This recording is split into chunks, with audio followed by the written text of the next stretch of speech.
OverDrive off and running. TSN 1050 on the TSN app, your home smart speaker, and up on TSN 4. Bryan Hayes, the O-Dog, Jeff O'Neill, Jamie Noodles McLennan. Everyone back from Montreal in one piece. We love it. Back from Montreal, and just goes to show that I drove and you guys flew. And Hayes, we literally passed right in front of your house on the 401. I know. It was completely meaningless to fly. I mean, ultimately, it was more relaxing, right? We had a nice little dinner, Noodles, you and I and Doogie. Doogie was very relaxed after a big week. And after an incident, though, too. There was an incident that happened. We need O to weigh Doogie? in on this. There might be was a wild scene. I fear that young Doogie would really take offense to us going public with this. Not at all. And yet, exactly, if it was one of the three of us, it would have been out on It's social one of the media things about this show. You gotta come up with the all right, the Doogie, real life. Doogie, give us the green light. You got to give us the green light. Yeah, I mean, just go for it. Just go for it. Just do it. Okay. God, there's Doogie speaking from the studio with a third ear. And I'm going to be completely honest with my thoughts on how it should have been handled or played or whatever. Yes, so here's how it was handled. We're in the airport. We're at Trudeau on our way back to Pearson. And we sit down, we order food. Doogie and I get up. It's like quick pit stop. Got to go to the washroom. We'll be back.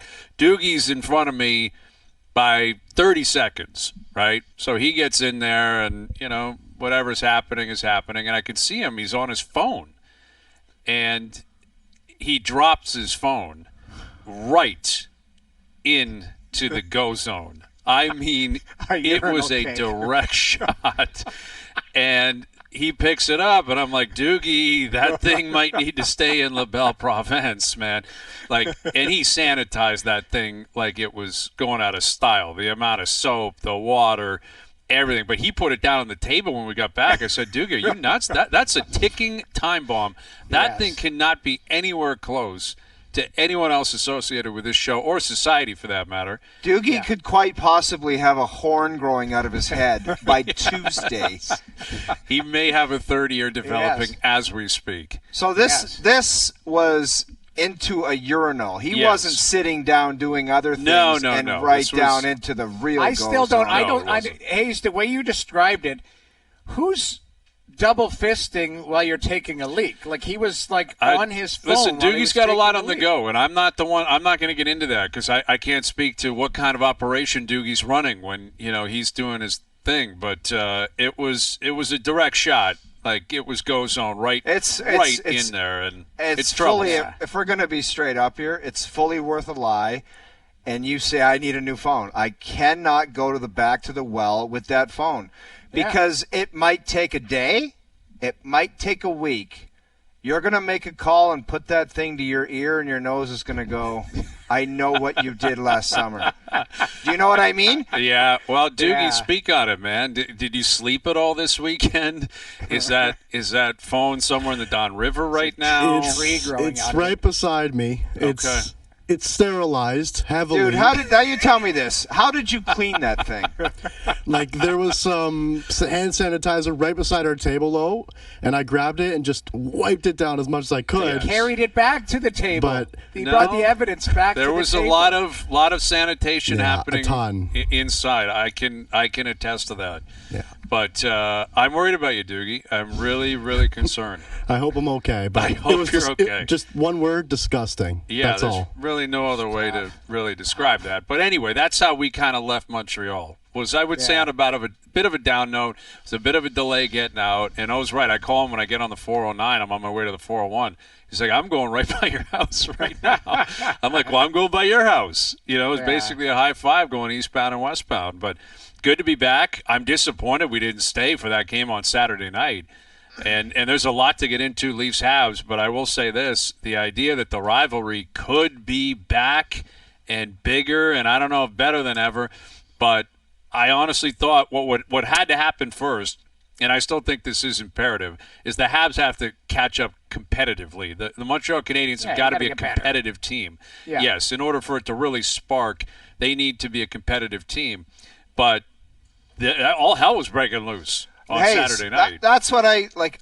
I just wish we live in the day and age where people like to weigh in and bring back old situations and scenarios and incidents and number of games for suspensions. How come it just can't be people go on Twitter and say, this is a rivalry and they hate each other and I love watching this? I mean, obviously you don't like to see Patrik Laine get hurt. That was a play where he was trying to make a play at the blue line. I really don't believe there was anything malicious, but that sparked some other stuff. But instead of saying, oh, this guy should, maybe it's going to be a great rivalry this year. Obviously, Montreal people are pissed. Montreal people are pissed that Laine's hurt. I'm pissed he's hurt too. But everyone else is pissed that Xhekaj dropped his gloves and tried to dummy the other guy. Well, what's he That's supposed kind to of do? been missing for a lot of years. The only thing I think the other guy should have, the Corey Perry knew it was coming from Nick Foligno. Like, that guy should have known it's coming next shift or next whistle, whatever. Like, drop your gloves and do it instead of, Xhekaj, he's lucky Xhekaj they got lucky that he missed on that bomb. Well, it's lucky that Xhekaj didn't take his glove off. Like, he could have knocked his head right off. Well, like, I think Xhekaj kind of let up on him with the glove on. Like, to me, this kid should have known that it was coming. Take your medicine and move on. You know what? I agree. Like Hayes said, Xhekaj's lucky that there was nothing serious that happened Xhekaj's very lucky, and the league is very lucky because that was shades of like a Bertuzzi Moore coming back up the ice. Like that first bomb he threw at him when they're circling back up, like that was a violent. Like he threw a bomb at him and he missed him. And I think that's why Xhekaj didn't get suspended was because they looked at Pare and said, well, you could have turned around and just protected yourself. We knew it was coming. Like he probably did, but here's the issue that I have with that is Xhekaj, like you mentioned the Perry Foligno. Perry and Foligno are both in the same category, and it was off the draw. Right. And it was, hey, this is what's happening. Pare's in the midst of the shift. Xhekaj is a heavyweight in the league. Right. Like that. This is what kind of bothers me about the separation between these two, because we always used to talk about it when Reeves got to town. He's not dirty. He won't go step outside of his weight class. Xhekaj did that. Like there were other guys on that team that were tough enough that could have stepped up to Pare. Yeah, but he just didn't do it out of the blue, Brian. He reacted. Of course he did. Right. But he's chasing the guy around and he's throwing bombs at him, and it was a retribution play. I mean, I understand why he did it. I get why he did it, but I don't think you can justify it to that extreme. Well, once Pare goes, it's not happening, then at some point you got to slow it down. I said it on the panel after the game. When Xhekaj's playing in a game and something like that happens, regardless if it's an accident or how it went down, Xhekaj, that's the cost of doing business when Xhekaj's on the ice. Because if nothing happens and it was an ugly loss for the Habs and somebody goes up to him after and says, what the hell are you doing out there? You're here to show your physical presence and protect guys, and there's no response from our team, and you're the main guy we're looking at. So when he's on the ice, he's going to handle business like that. And whether you like it or not, hurt feelings crowd, whatever you think about that stuff. I don't think it's a hurt feelings crowd. I don't think anyone's suggesting be out of the league forever. My only point is that's the way that guy's going to handle the business, because he thought to himself, hurt our guy, I don't care how it happened, I'm going to deal with this the way I'm going to deal with it. That's just when he's in a game, that's what's going to happen. You know what it does? It sparks 20 other guys, same thing. It sparks more of a debate, too. This is what we've been talking about is, Pare's not going to play. Laine was going to play in the league. That's the difference, right? Now, you put the shoe on the other foot, name the team, name the players. If you've got a regular guy who's, expected to be a key part of your lineup and a guy who's trying to make a difference, whether it's accident or not, that's where you're going to – people are looking at it and going, this kid's not going to play a game for the Leafs this year. Maybe he will, but maybe not. But what does that have to do with anything? Okay, so you just said Xhekaj's going to react. If Austin Matthews stuck his knee out, you're saying Xhekaj would have chased him the same way. What I'm saying is I think that's another argument that a layer that if the Leafs are playing this weekend and a minor leaguer does something to Willie Nylander, you're going to have that reaction on top of what we saw. There's another layer to this. That's where I think people are getting worked up about too, right? Like you're talking about the fans' reaction to it, like Pare. Yes, Pare, as if he was sent out there to. No, he wasn't sent out. Laine I don't think it was something. a malicious play. I don't think he intended to hurt Laine, but he did, and that's the. No, he got him. Like there's no disputing that. It'll spark the debate as to.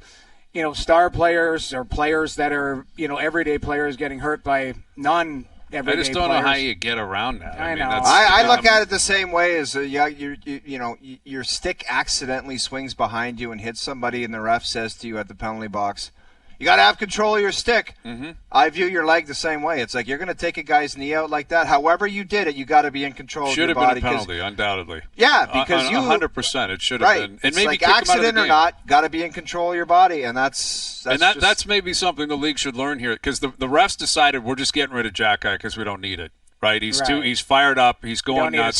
Screw it, we're getting him out of here. They should have done that with Pare. They should have just said, you know what? We don't care how we felt about it. This is going to get stupid. You're out. You blew the guy's knee out or whatever happened. We still don't have an update on Laine, but you're out. You're done. And that is probably a learning lesson for the league, is just get him out. But that throw right there, you can't. It's dicey for the league, man. Like, it's dicey for the league when it comes to a retribution play. I just think that Pare knew it was coming. Turn around, take your medicine, and move on. Don't pretend Noodles. like nothing's and going guy's on. defense, Noodles, when that guy but grabs you, it's difficult to turn around. Like, he just kind of. Listen, you guys are aware who's on the ice. It wasn't like Xhekaj dropped from the ceiling. You know who the hell's on the ice. Yes, he comes out. Take your medicine and move on. Like the innocent routine, like, oh, what's going on here? Of course. You know, he's knew not it was stupid. coming. And that's why he's going, That's though. what bothers me about I hear you, and I understand that, and I think that's why the league ultimately didn't suspend him, because I think they looked at it and said you could have turned around and defended yourself to an extent. But I think there's a gray area within that, in this unwritten code, that Xhekaj's a heavyweight and this kid's not. Yeah. You know what I mean? Like, again, there's an element of, like you mentioned, Foligno. It was Foligno. Now, I don't know who else was really tough on that Leaf team that was going after Pare, but also off the draw. I probably would have had a different feel if Xhekaj, if they were lined up off a draw and said, listen, this is what's happening. My gloves are coming off, and I'm going to start punching. Yeah, you decide if you make the decision. What are you going to do? Guys, that wasn't the case here. I also think that there's a chance, Noodles, we were around a long time in an old school era. I think some of those guys, as much as you said he should have known, I think there's a chance where he's like, that was an accident. No, nothing's going to happen to me. Maybe some of these younger guys I've never heard of the kid, to be honest with you. Like, I've never heard of that kid. He's a minor league I get player. it, and maybe he's just not familiar with those circumstances where it's like, no matter what, that's probably coming for you. Probably silly if he did think like that, but maybe he did. Well, listen, he got fined. I think, Brian, you make a good point. Xhekaj probably could have gotten more, and he didn't, because there's probably an element of like, okay, there was retribution, didn't take his glove off, all of that, and Pare probably should have 100% gotten a penalty or a game or a major, or even if it's accidental.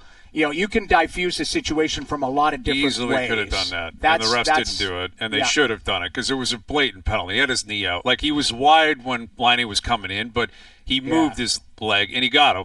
And it sucks for Laine. It sucks for the Habs. We still don't have an update, but it doesn't. Well, he was on crutches today. Did you see him at practice? Like, it's not good. I mean, if the announcement would have come out, if they're like, we dodged the bullet, you would have known by now. No. I would guess they're trying to figure out, second opinions. Can they rehab? Is it surgery? All that kind of stuff. I think it's positive that there's no update. Really? I think if it was negative, it would be like there would be their release saying this guy's. Because they would know. It's an MRI right after the game. It's right. Like there's nothing earth-shattering, and I think if it was really bad, there would have been a press release. Why would they want to delay that in speculation? Again, so I think for Laine, it's probably positive that there's no statement yet. Unless they're swelling and stuff and they're waiting to do – like, I don't know. Again, I'm not a doctor. I'm not going to try and guess.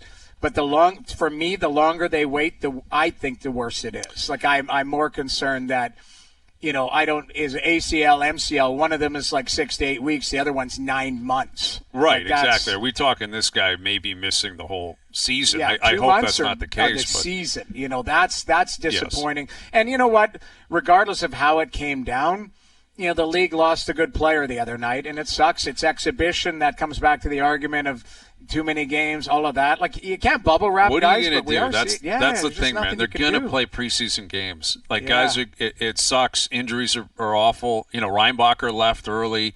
Tavares get banged out. He's still not playing, or practicing. Yeah, Doughty, exactly, who's done for months. Oh. I mean, it's terrible, and it sucks for the league, and it sucks for these players. And you can hear the emotion in Marty St. Louis' voice because, Laine has been a big piece of the puzzle in terms of the acquisition and how the market reacted to him and what they were hoping he could become. And I feel for the guy because he's had a real struggle on the ice, off the ice, and just one play in a preseason game cutting through the middle of the ice.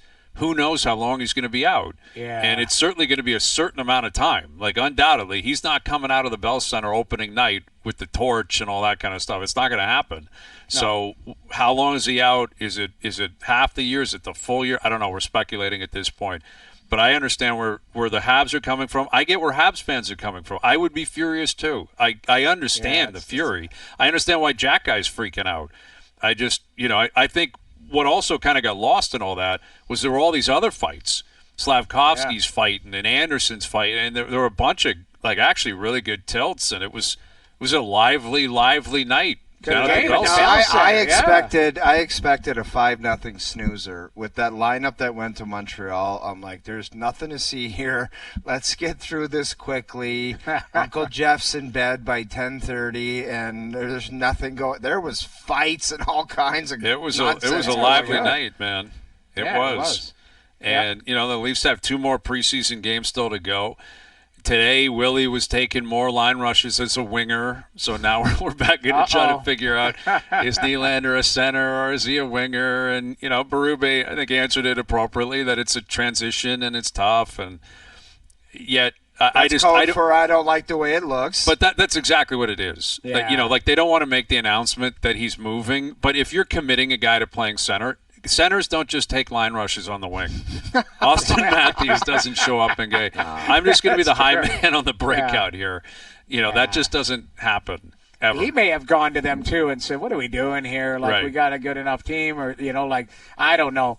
But it takes 2 to tango. Yes, Craig Berube probably is like, I don't know if I like what I see, but Willie might have said, I'm been a pretty damn good right winger here in this league. What are we doing here? Or maybe he could have saved everybody the trouble, Jamie, and said it right at the beginning. Guys, I'm one of the best right wingers in the league. What are we doing here? It's your responsibility to go find another centerman if you don't like what anyone else is doing. Yeah. Yeah. Listen, he wants to be a team guy. He's got a new coach, right? It's pretty clear that this is a Brad Treliving initiative, too. Treliving was the one that wanted Keefe to do it last year, and I'm sure he's pushing it on Berube. And Berube's a new coach, been hired by Treliving, so giving it a shot. But I think it's time to just put the facade aside, stop it. He's a winger. Play Tavares on the second line. Figure out what else you're going to do from there. They got to figure out what they're going to do up the middle of the ice. If you're going with Matthews and Tavares and David Kampf as 3 of your 4 centermen, you got to figure out who else is going to play up the middle of the ice. And Nick Robertson scored a couple more goals over the weekend, and they got to figure out what they're doing on the wing. I was talking with people last night, my dad, my brother-in-law. Every question is about what's going to happen with Robertson, what's going to happen with Pacioretty, who plays on the wing, who's going to be playing with Matthews, who plays with Nylander. And those are things that they have to figure out, and you got to get it right because you don't want to move off the wrong guy. That's the conundrum of being in management, right? This is where you make your bones in decisions like this. You decide to trade Nick Robertson, he goes somewhere else and scores 30 goals and turns into a legitimate threat every night. That's going to burn you in the end. I'm going to go out on a limb here, though. This might be I don't know. I think it's a decent enough take. I think Robertson and Pacioretty have to be on the team. I think you can move past Holmberg. Sure. There's a lot of Pontus Holmbergs around. Yep. Put it that way. Sure. Nice player, but doesn't jump off the page. So if we're going to get into 4th-line players in the National Hockey League, I would rather have Pontus Holmberg than David Kampf playing on my team. I will tell you that. But I think Kampf is a centerman, though, isn't he? I think Holmberg could play center, and he just brings a little bit more something. David Kampf, honestly, there's some nights where you're just like, that's a guy out there. He can kill penalties. Yes, I understand that. I don't know.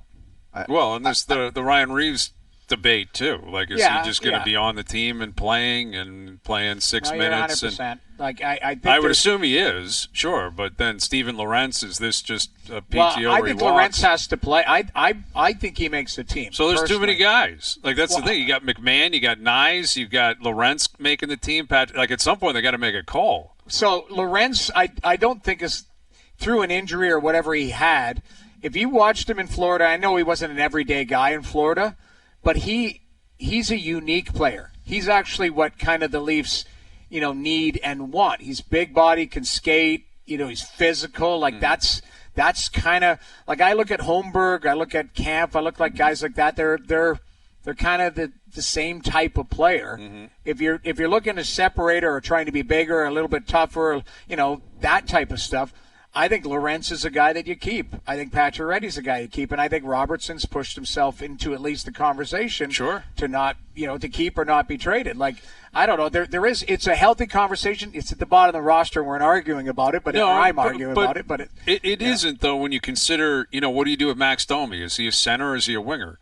Because if he's a winger, then he's in the mix. Then you're talking Nyes, Domi, Pacioretty, McMahon, Robertson. It goes on and on and on. And if Willie's going over to the right side, Marner, Willie, Yarncroke, and Reeves are going to play on the right side. They got to figure out how this is all going to mix together. And you got about a week to do it, because certain guys are going to lose. If you put Robertson on waivers, he's getting claimed. Someone's picking him up for sure. Like, he's playing in the National Hockey League to start the year. So that ship has sailed, and I think what that also makes conclusive is Easton Cowan is just not going to have a spot here. Like, he hasn't played himself into the mix to the point where you have to keep him. He had a better training camp last year, I would argue, in terms of really making an impact on things. So they probably end up sending him back. But, we got about a week to figure that out.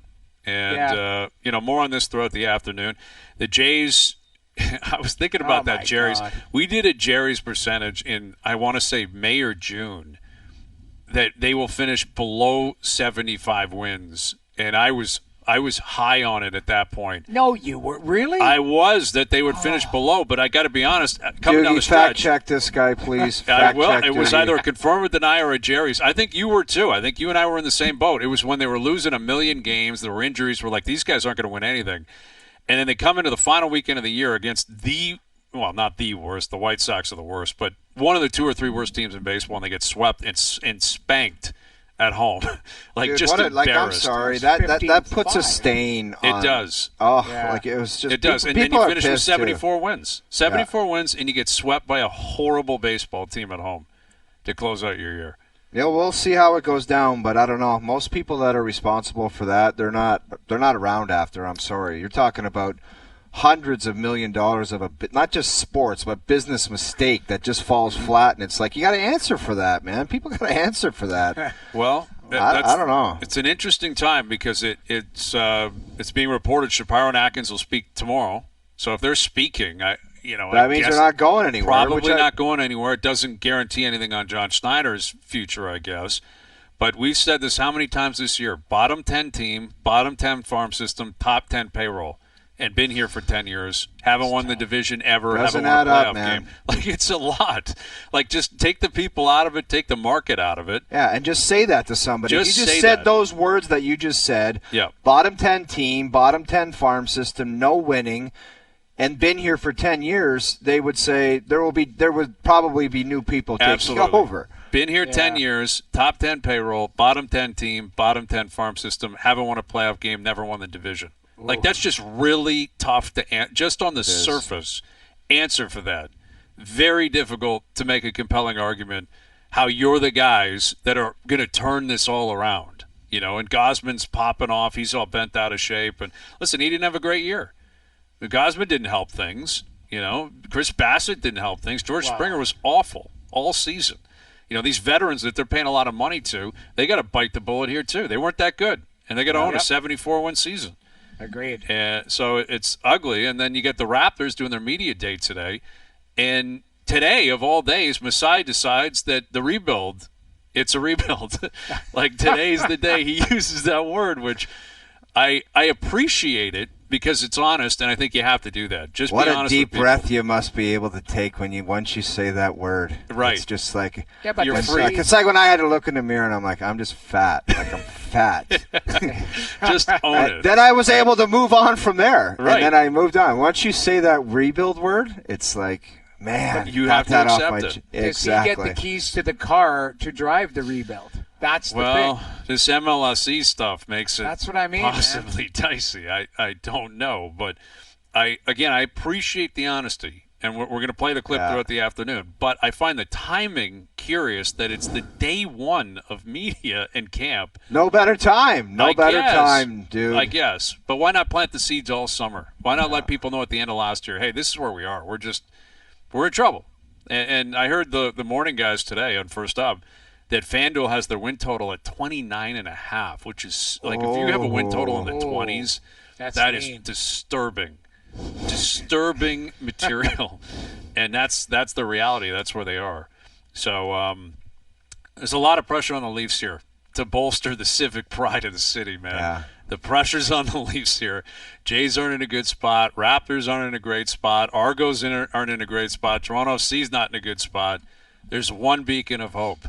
Yeah. And it's your Maple Leafs. I got to tell you my interaction before we go to commercial about the Maple Leafs. I was tired on Sunday morning, and I had to go to the grocery store, and it's in a strip mall, Queensway area. And on my way in, this grizzled veteran, he looked a little bit like Fluff Cowan, okay? And he's got Maple Leafs hoodie and Maple Leafs hat. Grizzled cookie duster, handlebar mustache.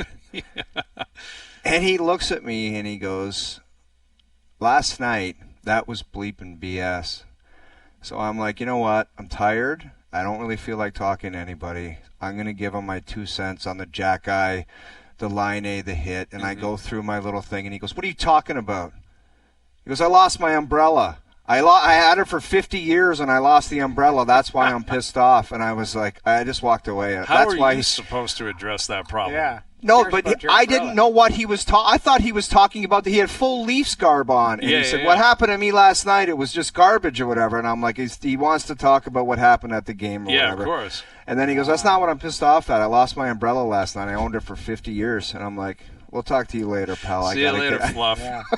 Fluff Cowan. Did you see pics of Fluff today? Fluff was cruising around, man. He was loving life at the President's Cup. And it's too bad because on Friday when we checked out, we're like, what a weekend we're about to have. And Dude, then it's the same thing. Sorry. Oh, You just came close. It ends up being a blowout. 18 And I don't know and if a they... half to 11 and a half. You got to get to live or something, get other guys in there because that's just not close. Yeah, it's too bad. It's too bad.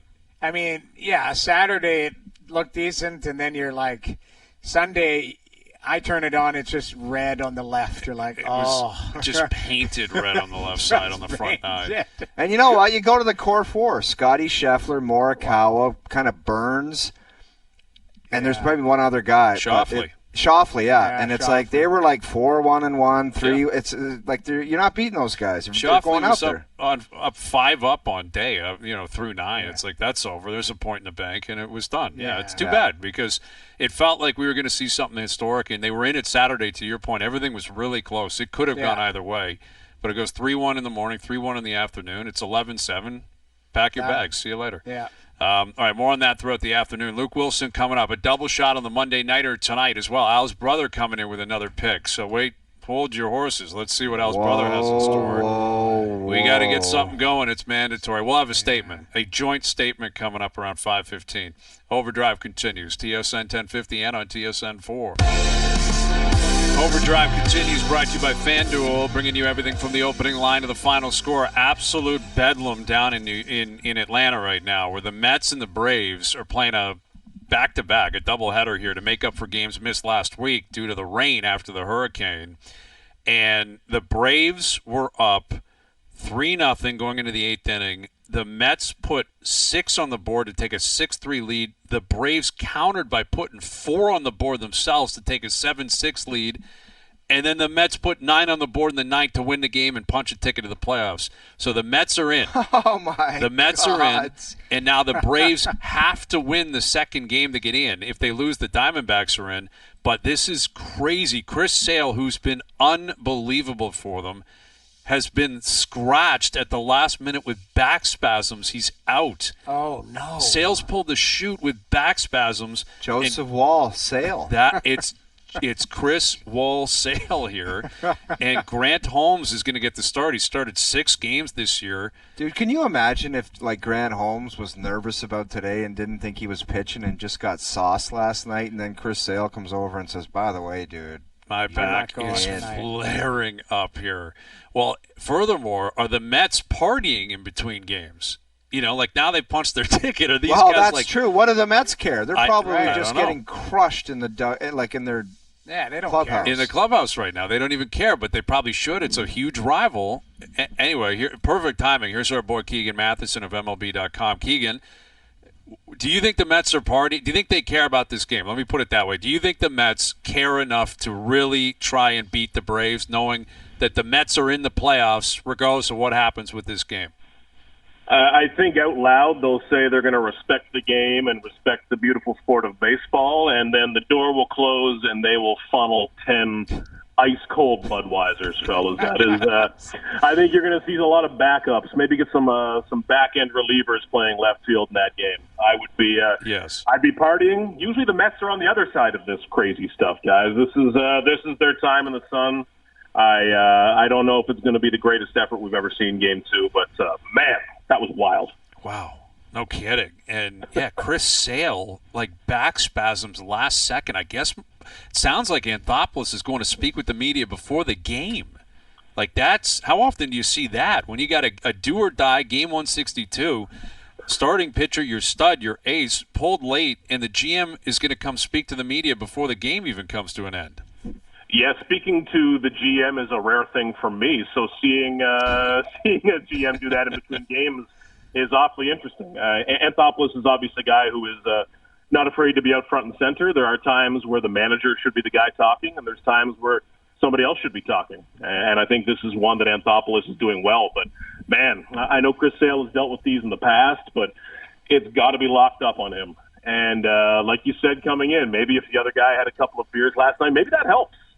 There's a sweet spot. Just like there's a sweet spot when you're golfing a couple of beers in, there might be a sweet spot that takes the edge off today if that happened last night. Who do you think's taking the edge off around here today, Keegan? Someone just sent me a tweet and said last year we were talking about people being in trouble because they couldn't muster up any offense, and that was going to be how things were going to get rectified. And Hayes just laid it out, what kind of a mess this team was. Brutal farm system, brutal big league team. It's all a mess. So where does that leave everybody? It can't leave everyone in good standing.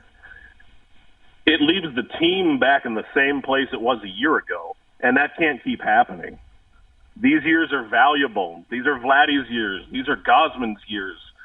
They can't keep ending up in the exact same spot. And this season has, A, guys, been incredibly disappointing. But B, ended with a real dud of a couple of weeks. I think they lost 10 of 12 down the stretch, got swept by the Marlins in the final season. It didn't feel good how this ended. You're talking about a team that only won 5 more games than the Oakland A's. The Pittsburgh Pirates won 2 more games than the Blue Jays. That should not happen. I know injuries happen. I know swings and variances in performance happen. But a complete disappointment of a season. There's no silver lining. There's no dull gray lining. There's no lining whatsoever to that. And this organization, as they keep ending up back in the same spot, it's a little easier to trudge forward when you make the postseason. But when you take a significant step back like this, not just a few games, but a big step back, it's getting pretty hard to see how you can try the same thing over and over. So, Keegan, if you're sitting there in the off season, you've kind of just laid it out. There's no one player quick fix here. Is there any type of thing that we can pull as a fan base, a silver lining or something to look forward to? Or maybe there is a couple moves that will put this group back into the middle of the pack. What do you envision for that?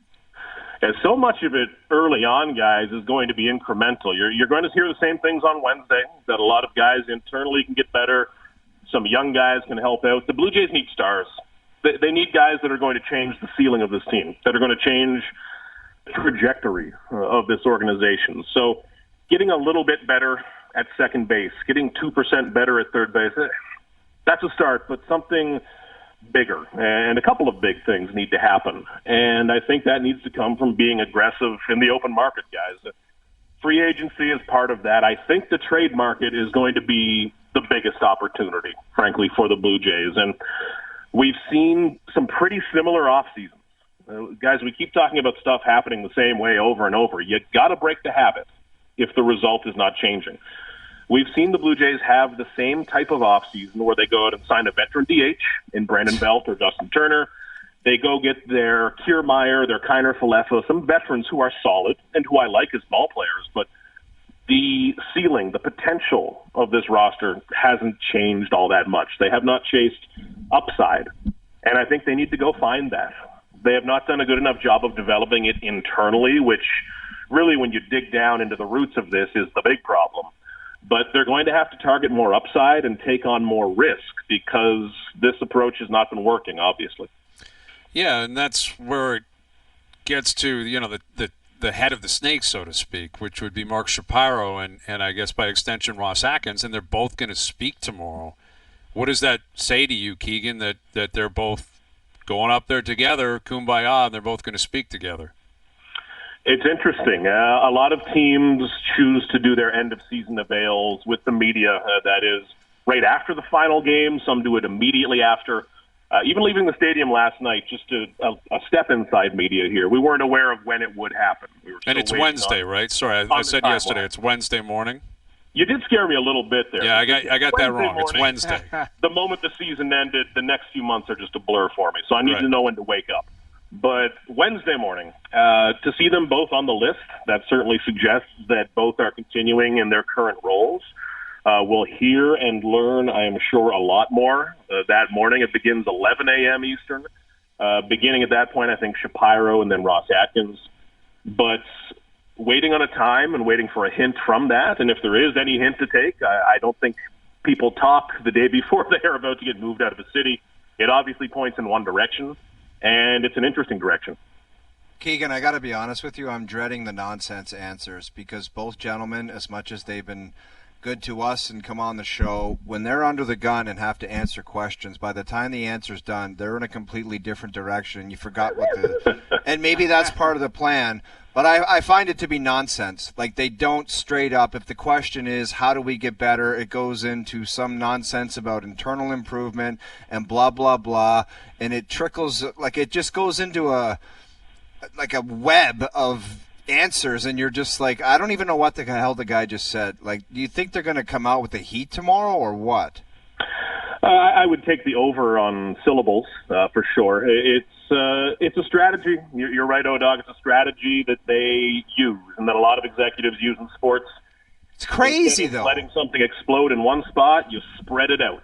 You spread out the damage, and it kind of widens the lens of all of this.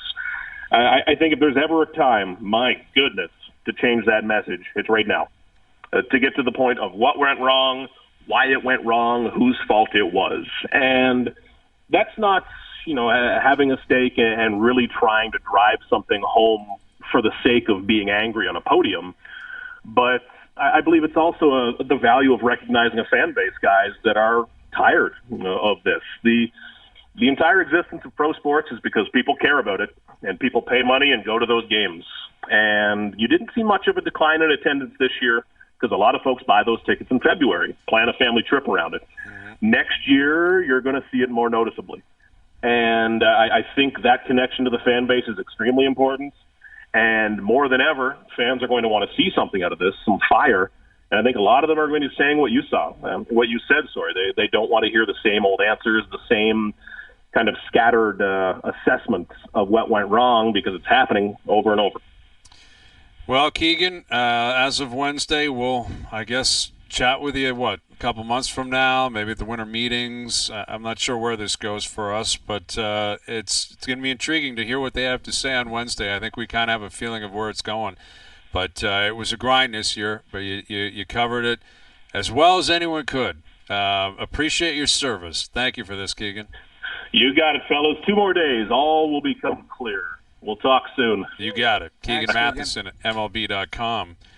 Yeah, 74 wins. You get swept by Florida final weekend of the year at home. You lose 10 or 12 or whatever it was down the stretch. Just a garbage season. Just man. awful. Just horrendous. And never any hope. Never a shred of hope that this team was actually going to do what the Tigers did down the stretch. Remind me, did they not at the trade deadline? Or I remember being on this show, I swear it was maybe a month ago or, close to it, where it was like, I could see this team being a contender next year. Who the hell said that? I can't remember. Well, Mark Shapiro said that that's the plan. Well, this is what's going to happen on Wednesday. Mark Shapiro and Ross Atkins will say, it's our fault, blame us, we take responsibility. And they'll say that knowing that they're coming back, right? So it's the easiest move in the book.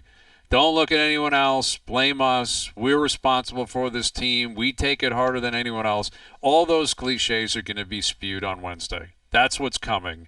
And they're going to say we're going to be competitive. We believe we can be competitive. It's on Blue Jay fans to believe it or not.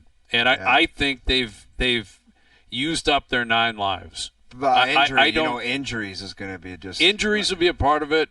Players underperformed, and that's valid. Like, listen, the players have to own this too. You end up with 74 wins. That's on you a lot of times as well. It's not all on the manager and the front office and all that. In fact, I think the majority of it is on the players. But these guys have been here for a long time, and they've run into conundrums where it's like, how do we change direction here? Or how do we get it over the top? And they haven't Even had when the they answers. did make it in, Hayes, they never won a playoff game. Like, they squeaked in and would get crushed in a playoff game. So it's like there was nothing before that where it's like, yeah, we're going to return to that. Return to what? That's you know what I mean? What is concerning, again, right. It's that they've been here for a decade. Yes. They've never won the division, never won a playoff game. Top 10 payroll, bottom 10 team, bottom 10 farm system. It's just very difficult to dance your way out of that. Dude, that should be a hat. Top 10 payroll, bottom 10 team, bottom 10 farm system. 14 games under 500, was it? What did they end 74 up? wins. 74 wins. That's just a miserable season, especially considering what happened in the American League. 86 wins got you in. This wasn't – the Yankees won the American League. They had – would they have 96 wins? Yeah. This wasn't some like 110-win season, 105, and you got to get to 92 or 93 to get in. And Baltimore fizzled down the stretch, and Tampa Bay was junk. Yes, and Boston was junk this year. Like, it was right there for you to get to 86 wins and you're in. It's not asking the world, and they were never sniffing it. It was never close at any point. And it was just a remarkably disappointing but ultimately forgettable season. And that's an indictment. That's the worst place you can be. We talk about that all the time, being in the middle. You know what really hammers home how bad that experience is? When it's completely forgettable.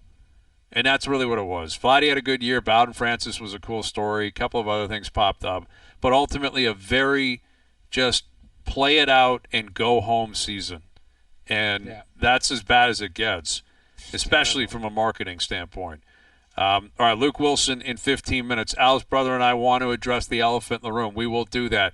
We'll look back on some games yesterday. We'll look ahead to the 2 games tonight with a couple of picks. Chris Johnston still to come. More on the Leafs, more on some other stories throughout the NHL, including the Boston Bruins and their front office, speaking on Jeremy Swayman. Yes, we'll get into that and more still to come. Overdrive continues. TSN 1050 and on TSN 4.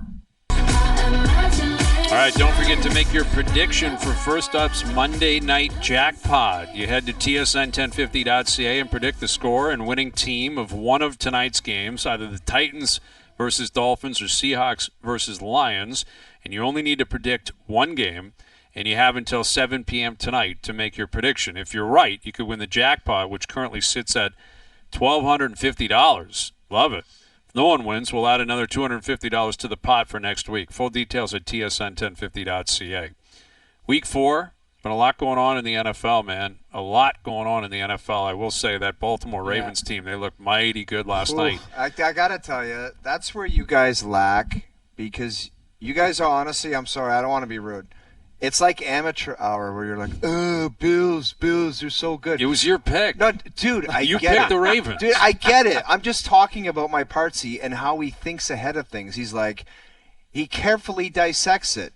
and he said they haven't played anybody good, and Baltimore's due, and this is how it's going to go down. And you guys laughed at him when he made the pick. He thinks about things. He's smart. You guys don't think outside the box. That's why when he goes a little bit crazy and he thinks outside the box, I say, you know what? I respect it. I respect it a lot. Really? You let his wings fly? You let him fly, huh? That's your guy? You guys don't ever. The mumbo jumbo that you guys are like this, and you guys start I got to shaking admit, your. listen, we got to own this. We were on a Super Right Bowl. now, there's Super Bowl Shapiro and hangover. Atkins here.